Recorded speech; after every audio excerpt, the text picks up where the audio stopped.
ঢাকা চট্টগ্রাম মহাসড়কের সাথে সংযুক্ত কুমিল্লা ১৪গ্রাম উপজেলার গুণবতী পদুয়া সড়কের অবস্থা কিন্তু খুবই খারাপ।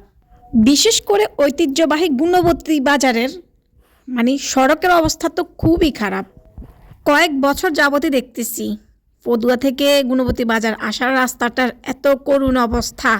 কোনো সুস্থ মানুষ যখন এ রাস্তা দিয়ে যায় একদমই অসুস্থ হয়ে যায়।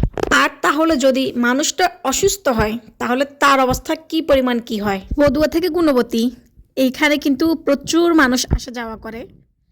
প্রায় গুণবতীর ওইদিকে অনেকগুলো এলাকা আছে। তো যেহেতু হাইওয়ে এইখানে পদুয়া থেকে আসা যাওয়া লাগে, তো এত মানুষের এত কষ্ট। আমার এই ভিডিওটা দেখলে বুঝতে পারবেন যে আমি সিনজে থেকে ভিডিওটা করছি, কত পরিমাণে এটা নড়াচড়া করতেছে। অনেক বয়োজ্যেষ্ঠ মানুষরা আছে যাদের একটু ঝাঁকুনিতেই তো অবস্থা খারাপ হয়ে যায়। তাহলে রাস্তার যদি এই পরিমাণ এই অবস্থা হয়, কেমনি কি হয় ভাই। সবাই যদি একটু নিজেদের মতো করে কথা বলেন, প্রশাসনের একটু দৃষ্টি আকর্ষণ করেন, নিশ্চয়ই রাস্তাটা ঠিক হবে। অসুবিধা তো শুধু যে একজনের হচ্ছে তা না, সবারই হচ্ছে। যেহেতু রাস্তাটা সবারই যাতায়াতের একটা জায়গা, সবাইকে যাতায়াত করতে হয়।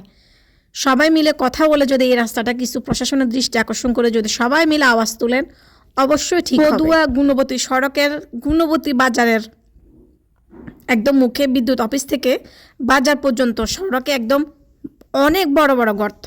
বর্ষাকালে তো এই গর্তগুলোতে অনেক বেশি পানি জমে যায়, যার কারণে যানবাহন, স্কুল কলেজ মাদ্রাসাগামী শিক্ষার্থী এবং বাজারে বিভিন্ন এলাকা থেকে আসা মানুষের যাতায়াতের কিন্তু চরম সমস্যা তৈরি হয়। আর বিশেষ করে আমার তো মনে হচ্ছে যে চিকিৎসা সেবার জন্য বিশেষ করে প্রসূতি মায়েরা, শিশু বৃদ্ধদের যাতায়াতের সমস্যার তো কোনো অন্তই নেই।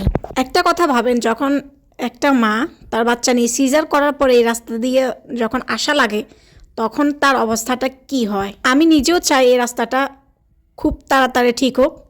আপনারাও যারা আছেন সবাই মিলে আওয়াজ তুলুন, যাতে অতি শীঘ্রই রাস্তাটা ঠিক করার একটা অন্তত ব্যবস্থা করা হয়। আমি ছোট মানুষ, আমি আমার মতো করে বললাম আমার কথায় কোনো যদি ভুল ত্রুটি হয়ে থাকে অবশ্যই সবাই ক্ষমার দৃষ্টিতে দেখবেন।